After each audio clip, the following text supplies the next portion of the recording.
प्यारे बच्चों, सुप्रभात।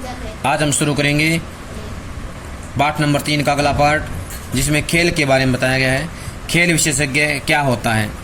खेल का क्षेत्र ऐसा होता है जिसमें अधिकांश लोगों की रुचि होती है। खेल हर आदमी के जीवन में नई ऊर्जा का संचार करता है। बचपन से ही हमारी विभिन्न खेलों में रुचि होती है और हम में से अधिकांश के भीतर एक खिलाड़ी जरूर होता है। जीवन की भागदौड़ और दूसरी जिम्मेदारियों की वजह से ये खिलाड़ी बेशक कहीं दब जाता हो, लेकिन खेलों में दिलचस्पी बनी रहती है। इसलिए आप देखेंगे कि क्रिकेट हो या हॉकी, टेनिस हो या फुटबॉल, ओलंपिक हो या एशियाई खेल, ये सब एक उत्सव बन जाते हैं।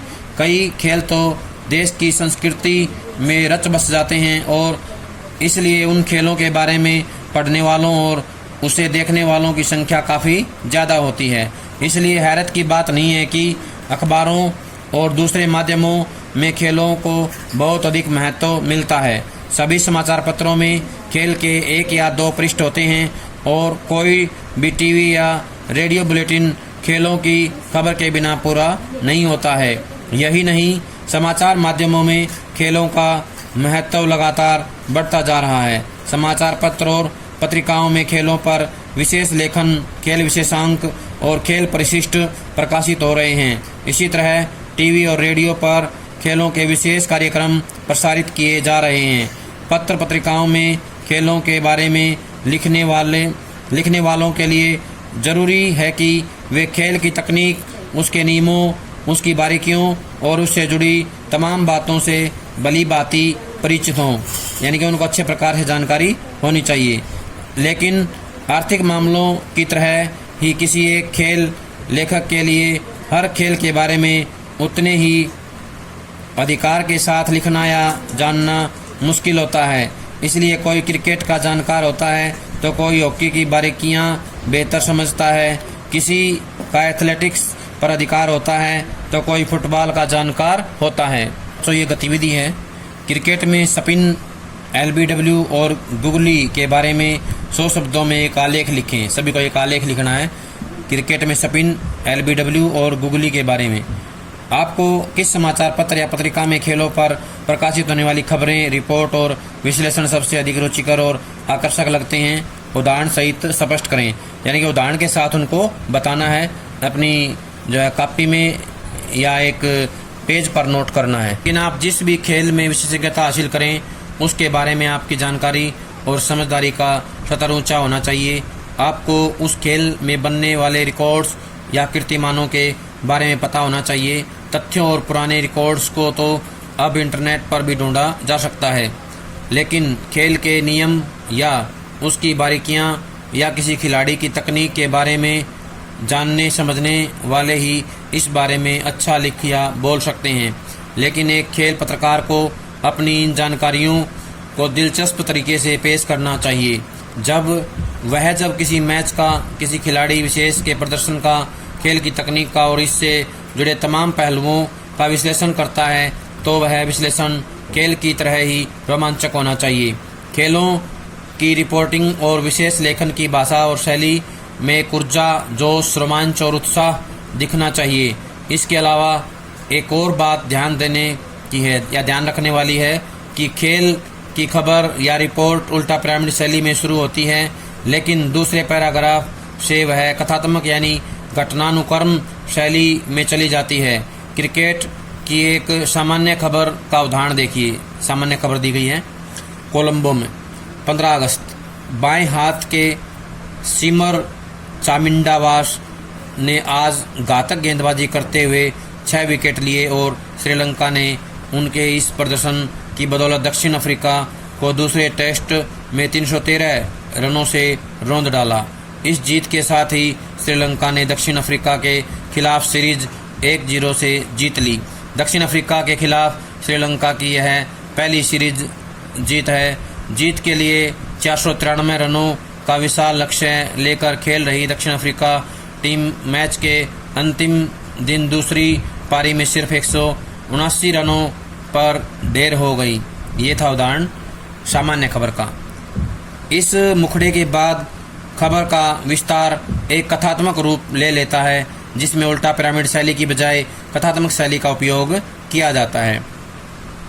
एसएससी ग्राउंड पर दक्षिण अफ्रीका ने आज 2 विकेट पर 21 रनों से आगे खेलना शुरू किया, लेकिन श्रीलंका के तेज गेंदबाजों ने उसके शीर्ष क्रम के बल्लेबाजों को ध्वस्त कर दिया। लंच के समय तक दक्षिण अफ्रीका 5 विकेट पर 125 रन ही बना पाया था। वाश ने पहले कल नॉट आउट रहे जैक्स कैलिस को आउट कर मेहमान टीम को करारा झटका दिया।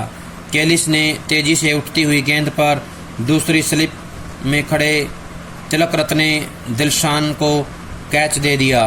कप्तान ग्रीन स्मिथ भी 2 ओवर बाद तेज गेंदबाज ललित मलिंगा का शिकार बने। उन्होंने तिलान समरवीरा को शॉर्ट स्क्वेयर लेग पर कैच दे दिया और श्रीलंका का स्कोर 4 विकेट पर 26 रन हो गया। दक्षिण अफ्रीका का 5वां विकेट भी इस स्कोर पर गिर गया जब जैक्स रुडोल्फ वास की गेंद को पुल करने की कोशिश में गेंद को ठीक से टाइम नहीं कर पाए और डीप में खड़े मलिंगा को कैच दे बैठे। उन्होंने 1 रन बनाया। बोएटा डिपनार और मार्क बाउचर ने छठे विकेट के लिए 252 गेंदों में 101 रनों की साझेदारी कर पारी को कुछ हद तक संभाला, लेकिन वास ने लंच के बाद 7वें ओवर में इस साझेदारी को भी तोड़ दिया। उन्होंने बाउचर को बल्ले का किनारा देने के लिए विवश किया और विकेटकीपर रोमेश कालू वितरना ने कैच पकड़ने में कोई गलती नहीं की। उन्होंने 51 रन बनाए। बाउचर 135 मिनट क्रीज पर रहे, जिसमें उन्होंने 132 गेंदें खेली और 8 चौके जमाए। शाउन पोलक सस्ते में आउट हुए। उन्होंने ऑफ स्पिनर दिलशान की गेंद पर मरवन आउटपुट को शॉर्ट मिड विकेट पर कैच दे दिया। डिपनार 8 चौकों की मदद से 59 रन बनाकर नॉट आउट रहे। दक्षिण अफ्रीकी टीम श्रीलंका के खिलाफ इससे पहले खेली गई 5 टेस्ट सीरीजों में 4 में जीती थी, जबकि 1 ड्रा रही थी। गाले में दोनों के बीच मौजूदा सीरीज का पहला टेस्ट ड्रा था। क्रिकेट के इस सामान्य समाचार के बाद क्रिकेट पर ही एक विशेष रिपोर्ट प्रस्तुत है। यानी कि विशेष रिपोर्ट कैसे तैयार की जाती है उसका उदाहरण दिया गया है। विशेष रिपोर्ट का घर में प्रयोग भारी पड़ा, यानी घर में कोई खेल खेला और वो भारी पड़ा, उसके बारे में बताया गया है। पुरानी कहावत है, लोग जल्दी बूढ़े क्यों होते हैं? क्योंकि वे काम करते हैं। लेकिन मुंबई में भारत के साथ जो कुछ हुआ उसके पीछे कुछ दूसरी वजहें रही। नए प्रयोग और सितारों से लकदक टीम अपने ही मैदान में ढेर हो गई। 5 बल्लेबाजों के साथ खेलने का फैसला कुछ तो दबाव में और कुछ यह सोचकर किया गया था कि इस अनुभव का फ़ायदा विदेशी दौरों के समय काम आ सकता है। तो 5 गेंदबाजों के साथ मैदान में उतरने के फैसले के पीछे कहीं न कहीं यह बात थी कि घरेलू धीमी पिचों पर 20 विकेट लेना हमेशा मुश्किल रहा है। यह फैसला यह सोच कर लिया गया था कि वानखेड़े की नम पिच का शुरुआती फ़ायदा उठाया जाए, लेकिन किसे पता था कि यह फैसला गलत साबित होगा और इंग्लैंड के खिलाफ इसी विकेट पर उतरे ये 5 बल्लेबाज सस्ते में लौट आएंगे। वास्तव में हमें टेस्ट सीरीज जीतने की कोशिश करनी चाहिए थी। इसका मतलब है किसी एक गेंदबाज को बाहर कर वीवीएस लक्ष्मण को टीम में जगह दी जाती और टॉस जीतने पर पहले बल्लेबाजी की जाती। लेकिन भारतीय टीम ने एक के बाद एक कई गलतियां कर डाली।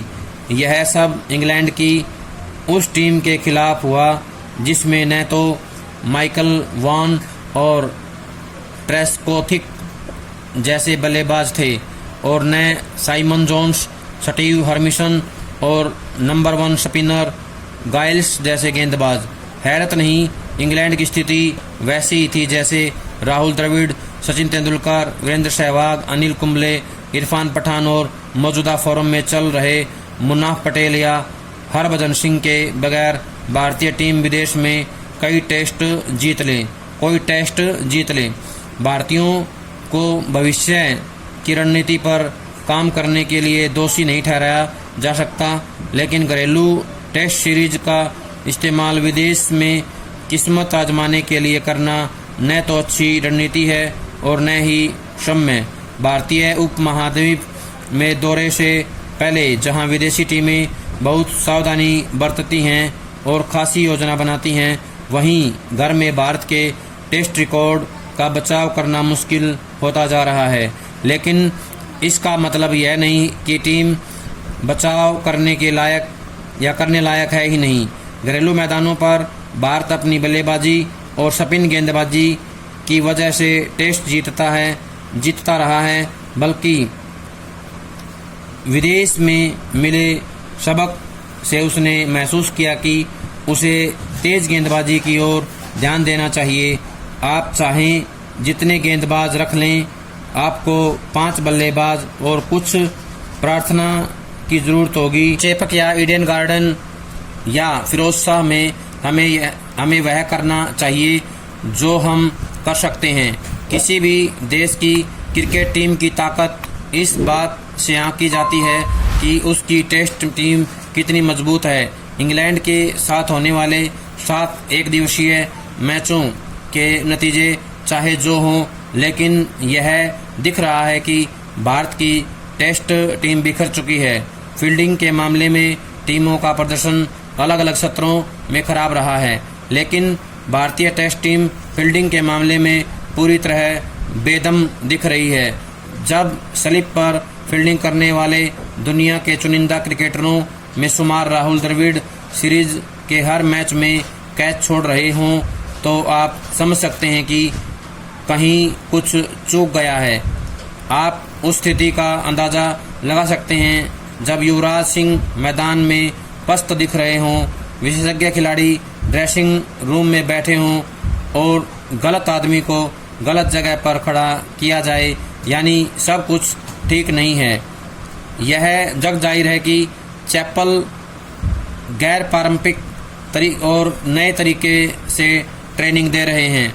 वे बल्लेबाजी में पैनापन लाने के लिए उत्तेजना जगाने जैसी ड्रिल करवाते हैं, तो फील्डिंग में चुस्ती लाने के लिए मानसिक एकाग्रता पर ध्यान देते हैं। वे नए प्रयोग कर रहे हैं और उनका जोर मानसिक प्रशिक्षण पर भी है।